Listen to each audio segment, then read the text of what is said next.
I teach calligraphy in a rural town just outside Kyoto. Nothing grand, just a few students a week, and I work from a small second-floor studio above my home. The window by my workbench overlooks an old stone path leading to a forgotten Shinto shrine, half buried by overgrowth and time. Some locals believe it's still sacred, others don't even remember it exists. I liked the view. It gave my space a certain quiet charm. At least it used to. It started with a figure. Midway through sketching a character one morning, I noticed someone standing near the moss-covered torii gate. A man. Not moving. Just standing there, facing the studio. He didn't approach or gesture. Didn't even shift his weight. He stood like a statue, half shadowed by the twisted trees. At first I thought he might be a tourist. Rare but not impossible. Maybe lost, maybe curious. But after a minute or so, without any movement or sign, he walked off down the trail and vanished behind the brush. I thought little of it. But the next day around the same time he returned, same place, same pose. Watching. He didn't seem aggressive. He didn't carry anything. Just wore a faded yukata and straw sandals, which struck me as odd but not alarming. Still, something in the way he stood, deliberate, silent, unsettled me, as if he wasn't really there for the shrine. I closed the shutters halfway. Later that night, I mentioned it to Aya, my sister, during our usual call. She's a nurse in Tokyo, skeptical of anything remotely supernatural. She chuckled and told me I was working too hard, that I needed to get out of the house more. Maybe he's lonely, she said. Maybe you're both ghosts already and don't know it. She always joked like that. But by the third day, I wasn't laughing. He came again, same time, same place. Only this time he raised his head slowly, as if sensing me behind the window, and I swear we locked eyes. Even from that distance, I felt it. The stare. Cold. Knowing. I backed away from the desk and stayed out of sight until he left. That night I slept poorly. Around 2 a.m., I was jolted. Awake by a hollow knocking, not on my door but on the wooden steps leading up to my studio. A deliberate rhythm. 1, 2, pause. 1, 2. I froze, blanket pulled to my chin like a child. My home's old. It creaks and pops, but this wasn't that. This was different. Too precise. Too human. I crept out of bed, avoiding the floorboards I knew would squeal, and peeked through the sliding door that separates my studio from the rest of the house. No movement. Just the distant chirp of crickets and the soft hum of electricity. Then I noticed the window was open. I never leave it open at night. I shut it, locked it, and spent the rest of the night sitting upright, phone in hand, waiting for another sound. Nothing else came. The following morning I found something tucked beneath the old bell outside the shrine gate. A small folded piece of washi paper with my name on it. Just my name. I didn't open it. I didn't want to. I burned it in the sink, watching the paper blacken and curl, afraid of what it might have said. I convinced myself that if I didn't read it, I could still pretend it wasn't real. That none of this was happening. I called Aya again, told her everything, even the part about the knocking. She stopped laughing. Should I come down there? She asked. I told her no. I didn't want her getting caught up in something I didn't understand. She made me promise to call the police if anything else happened. I didn't have the heart to tell her that in this town, the police barely show up for traffic accidents, let alone old shrine hauntings. The next few days passed without incident. I began to believe it was over. Maybe he had moved on, or maybe I had imagined more than I realized. My life began to return to its quiet pace. Students came, lessons continued. The world didn't end. Then came the final knock. Again, it was late. Again, it came in that same rhythm. But this time it was on my front door. I stood there, breath held, eyes fixed on the thin wooden panel separating me from whatever stood outside. I didn't move. I didn't make a sound. After a minute, something slid under the door. A second note. I stared at it for what felt like hours. When I finally opened it, I found a single phrase in careful brushstrokes. You never answered. I moved out the next week. I left the town.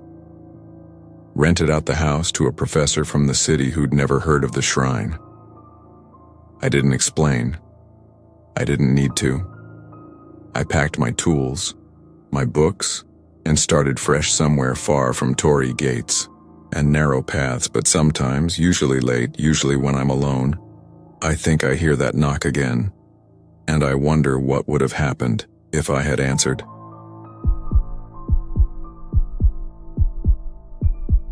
When I was 14, I lived with my Aunt Lonnie in a small rural town on the edge of a big mountain range in the Philippines. We didn't have much, but our home was peaceful, surrounded by banana trees, gravel paths, and the kind of silence that only gets broken by roosters, radios, or the sound of someone sweeping leaves. My parents worked overseas, so Aunt Lonnie took care of me like I was her own. Our house was far from the main road. You had to walk nearly half a kilometer just to reach the small concrete path that led to the tricycle stop. That's how I got to school every day. Walk down the dirt trail, hop on a trike, then ride into town. I didn't mind it. The walk gave me time to think, or sometimes I'd hum songs to myself or listen to the wind blowing through the trees. 1 morning, I saw something strange. There was a small silver car parked right by the mango tree at the bend in the trail, right in the middle of the path. It looked out of place. That road only led to our house and 2 others deeper in the hills. Outsiders never came down that way. At first, I thought it was someone visiting one of the neighbors, but when I walked closer, I saw a woman inside the car. She looked like she was in her 40s. Her hair was black and messy, pulled back into a loose ponytail. Her eyes were sunken and tired, like she hadn't slept in days. She didn't move when I walked past, just stared at me through the windshield. I pretended not to notice, but something about her made my skin crawl. Her stare didn't feel curious, it felt heavy. That night I mentioned it to Aunt Lonnie while we were washing dishes. There was a car on the path this morning, I said casually. Some woman sitting inside. Never seen her before. Aunt Lonnie stopped scrubbing a plate and looked at me. What did she look like? She asked. I told her. She didn't say anything for a moment, then she said, maybe she got lost, and went back to scrubbing. But she wasn't relaxed anymore. She was tense and she kept looking out the window like she was expecting someone. The next morning, Aunt Lonnie told me she'd walk me to the trike stop. I laughed and said I'd be fine, but she insisted. For the whole week after that, she walked me every day. Sometimes she even watched until the tricycle drove away. I thought it was strange, but I figured she was just being careful. We didn't see the car again, and eventually she let me go back to walking alone. Things felt normal again, at least for a little while. Then came Monday. I had my backpack on, same as usual, heading down the trail, thinking about some math quiz we had later that day. As I got closer to the mango tree, I felt a chill crawl up my back. I didn't see the car at first, but something felt wrong. Then I saw it. Same silver car, same spot, same woman inside. Only this time, she wasn't just watching. She smiled. Not a friendly smile, a weird, empty one. Like she wasn't really happy, just pretending to be. I stopped walking. My heart started pounding. She hadn't been there for over a week. Why now? I didn't want to pass by her again, So I stepped off the trail and started walking through the grass and trees, planning to cut around and rejoin the road past the curve. But as soon as I moved, I heard the car engine start. I froze. Then I heard the car door open. Then footsteps. Kept walking faster now, pretending not to hear her, but I could hear the leaves crunching behind me. And then she called my name, not just my first name. My full name, first, middle, and last. I stopped. My legs wouldn't move. I turned around slowly. She was standing there, just a few meters behind me. Her arms hung loosely at her sides, and her eyes, God, her eyes, were dull, like she wasn't fully awake. But the way she looked at me, it was like she knew me, and I had no idea who she was. "Come here," she said softly, almost sweetly. "It's okay." I bolted. I didn't look back. I didn't stop running until I was halfway back to the house. My chest was tight, my legs ached, but I didn't care.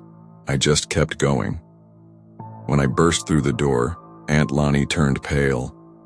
I told her everything. She didn't act surprised. She made a phone call, spoke quickly in Ilocano, and then locked every door and window in the house.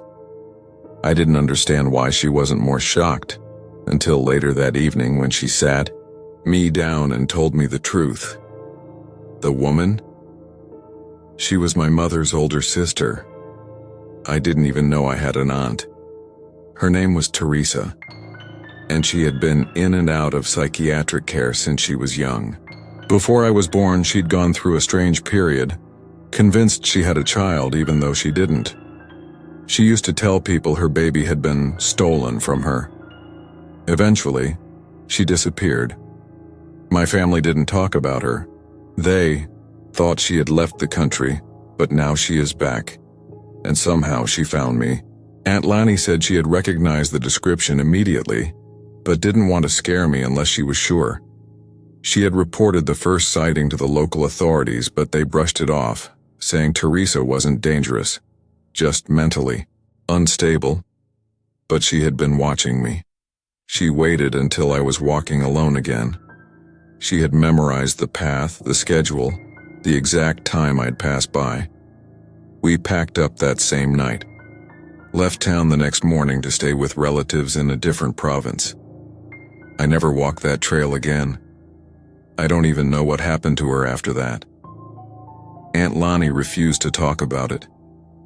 Years later, I still think about it sometimes.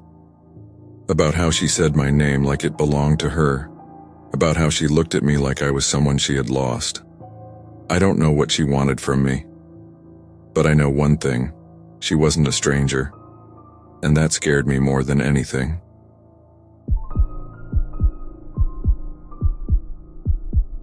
The guy from the studio I used to rent a tiny apartment above a martial arts studio in the city. Just me, a mattress on the floor, and a fold-up table I pretended was a desk. This was a few years ago, right after I left my first job and started delivering late-night orders for a local vegan cafe. I'd ride my busted-up bike through narrow back streets until midnight most nights, dodging potholes and drunk pedestrians. The martial arts studio downstairs had these giant windows covered in red paper, so from outside, it always looked closed, even when it wasn't. But a handful of people would still show up late, usually regulars.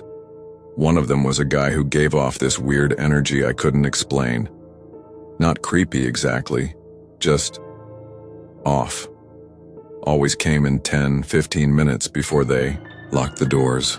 Always in dark clothes, never talking to anyone unless he had to. The kind of person who stares at the floor even when you're speaking directly to him. I saw him a lot. His schedule must have matched mine. He'd show up while I was parking my bike at the end of a shift, and we'd nod at each other. No words. I never saw him leave. He'd just disappear like he melted into the walls or something. One night I finished work around 11:45. Cold air, quiet streets. I wheeled my bike through the alley behind the studio, locking it up in the usual spot. I looked up and saw him standing near the back door. No coat, no bag, just standing there, holding a water bottle and staring at the glass like he was waiting to be let in. I hesitated. "Studio's probably closed," I said. He didn't respond, just nodded once, turned and walked around the corner. I waited for a few seconds, then headed upstairs. I didn't think much of it. People are weird. Whatever. That night I stayed up way too late scrolling on my phone. My sleep schedule was trash by then. At maybe 2:30 a.m., I finally curled up under my thin blanket, phone plugged in, lights off. About 10 minutes later, a flash of light hit my wall. Not a long one, just a quick glare like someone turned on a flashlight and immediately switched it off. I figured it was a car outside, maybe someone pulling out of the alley. Happens all the time. I closed my eyes. Almost drifted off, then I heard buzzing. My first thought was that it was my phone vibrating. But when I checked, there were no calls, no messages, nothing. The screen was black. Still, the sound had definitely happened. I sat up, now wide awake. My heart was going faster than I liked. That's when I saw it. My door, which I always shut before bed, was cracked open about an inch, just enough to notice something wasn't right. I remember staring at it for a full minute, trying to figure out if I was dreaming, but I wasn't. I know I shut it.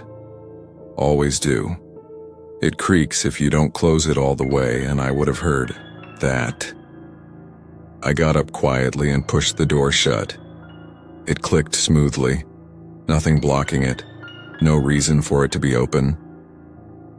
I stood there in the dark, every sound around me suddenly louder, the old fridge humming, a neighbor coughing through the wall, my own breath. Something felt off. I turned on the light and walked over to the window. The alley below was empty, no people, no cars. But on the other side of the street, parked halfway up on the curb, was a motorcycle I didn't recognize, black with a busted mirror. I stared at it, trying to place it, and then it hit me. That guy, from the studio. I'd seen him park that thing before. I backed away from the window and then I saw it. The closet door across the room was open just a crack, not wide, barely a finger's width, but enough for me to see someone inside.